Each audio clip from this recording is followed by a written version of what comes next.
Fala galera, análise de Bragantino 1, Corinthians 0, pela 32ª rodada do Brasileirão. E antes de começar a análise, fica meu pedido para você se inscrever no canal, a gente já está quase chegando na marca aí de 100 inscritos, então peço para você me ajudar a chegar o mais rápido nesse número e também peço para você deixar um like e compartilhar esse vídeo para o YouTube divulgar mais esta análise.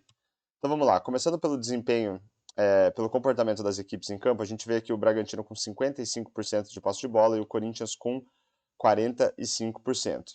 Aqui embaixo a gente tem a distribuição média dos jogadores em campo, que vai ajudar a gente a perceber se algum time jogou mais adiantado em relação ao outro, né, pressionando seu adversário contra o seu campo defensivo.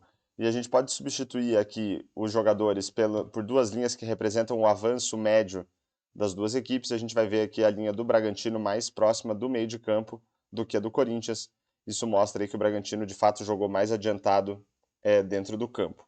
A gente tem aqui a concentração, né, também das jogadas no campo de jogo. A gente vai ver aqui 24% delas ocorrendo no campo defensivo do Bragantino, 40% no meio de campo e 37% ocorrendo no campo de defesa do Corinthians. E se a gente quebrar esses números entre as equipes, a gente vai ver um equilíbrio no meio de campo, né? 21% do total de jogadas da partida pelo lado do Bragantino no meio de campo e 19% pelo lado do Corinthians no meio de campo, mas o Bragantino conseguiu criar mais no seu campo de ataque.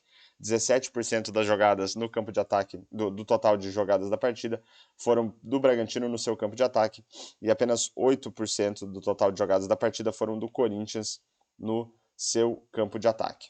Aqui embaixo a gente vai ter um gráfico que mostra o domínio de cada uma das equipes ao longo do jogo. A gente vai ver aqui praticamente só barras vermelhas, mostrando que o Bragantino dominou praticamente a partida inteira. A gente tem aqui uns 3 ou 4 trechos pontuais aqui de domínio do Corinthians apenas. Um domínio total da equipe mandante tem um valor de 100 positivo e da equipe visitante de menos 100. Se a gente tirar uma média de todas essas barras aí, a gente vai chegar no número 11, que mostra aí um domínio do Bragantino na média da partida. Aqui do lado direito a gente vai ver algumas estatísticas que vão ajudar a gente a entender aquilo que as equipes conseguiram fazer em termos de construção e também de finalizações. Começando pela expectativa de assistências, a gente vê aqui 1.06 pelo lado do Bragantino, né, um número mediano para uma equipe mandante, e 0.20 para o Corinthians, um número bem baixo para uma equipe visitante. Então a gente vê aqui uma superioridade grande do Bragantino nesse quesito, e a expectativa de assistências é uma estatística que ajuda a gente a entender a capacidade que as equipes tiveram de colocar os seus jogadores em condição de marcar gols, então aí o Bragantino bem melhor nesse quesito.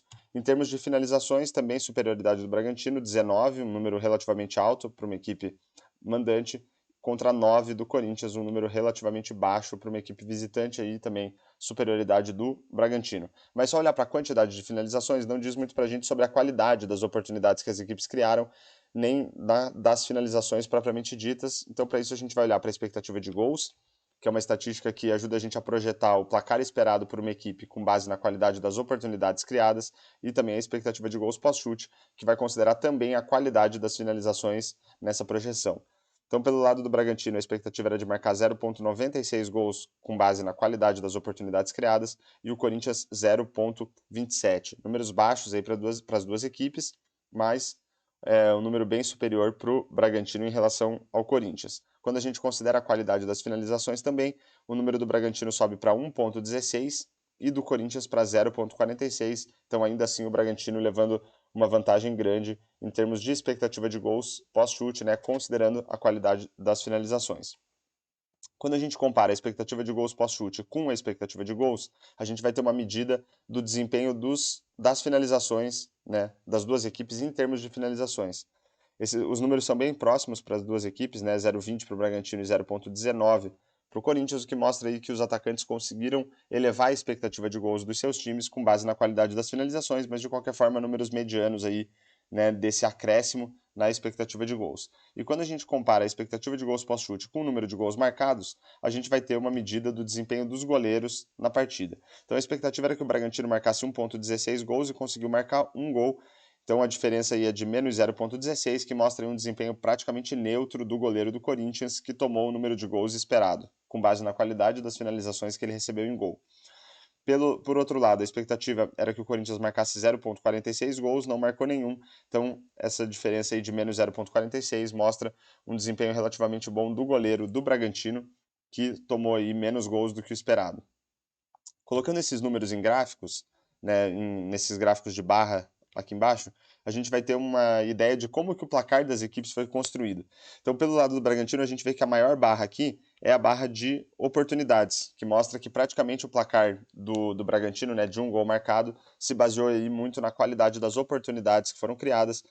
A barra de finalizações aqui, né, do bom desempenho em finalizações do Bragantino é praticamente anulada pelo bom desempenho do goleiro do Corinthians.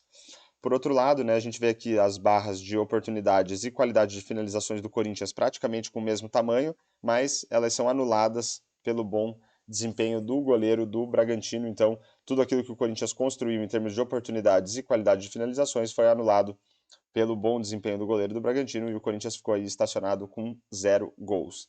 E para fechar a análise, se a gente olhar aqui todas as estatísticas, desde expectativa de assistências até número de gols marcados, são todas estatísticas que eu considero que ajudam a gente a entender a qualidade da partida. Pelo lado do Bragantino, a gente tem aqui uma estatística com 4 estrelas e praticamente todas as outras aqui com 3 estrelas, o que mostra aí, pelo lado do Bragantino, uma partida mediana, né? Pelo lado do Corinthians, todas as estatísticas aqui com 2 estrelas ou menos, que indica aí uma partida fraca pelo lado do Corinthians. Então aí a partida é um pouco melhor pelo lado do Bragantino, mas no geral uma partida aí que a gente pode classificar como não muito interessante. Melhor para o Bragantino, que venceu o jogo por 1-0. Então, fechamos aí mais uma análise de Bragantino 1, Corinthians 0. Espero que vocês tenham gostado e fica aí meu pedido para você se inscrever no canal, deixar um comentário, um like e compartilhar esse vídeo para o YouTube divulgar mais esta análise. E falou!